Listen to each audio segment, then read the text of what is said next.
Nasa gitna ng kasayahan, sumigaw ang ama ni Isaray. Susubukan ko! Ang ibig sabihin nito, gustong makita ng ama ni Isaray ang husay o kakayahan ni Dimaarog sa paraan ng pagtaga.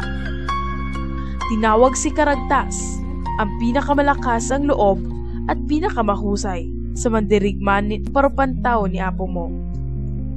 Sa labanang ito, gamit ang pinutol na kahoy bilang armas na isinawsaw sa tubig na may uling, hindi ang minasbad o tabak. Kung sino ang may maraming marka ng uling sa katawan, siya ang talo.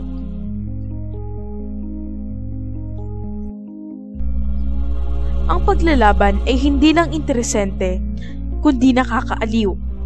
Si Carugtas at si Dimaarog ay parehong may sinasabi at kapwa may pambihirang galaw. Parehong marunong ng buno, umiwas, tumaga at jogging. Matapos ang isang oras na laban, 3 marka lang ang nakita sa bawat isa. Wala sa kanila ang nagpakita ng kahinaan at kawalan ng espiritu sa laban. Subalit pareho silang naliligo sa pawis.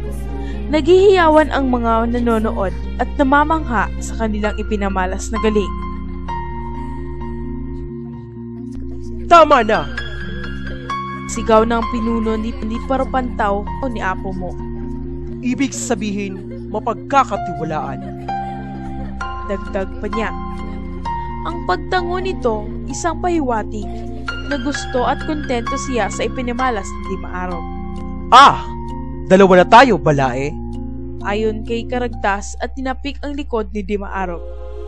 Bigkas ng ama ni Isaray at nagyakap ang 2 pinuno ng tribo. Ang kasal ay gagawin makatapos ang 3 pagbilog ng buwan. Ayon sa ama ni Isaray,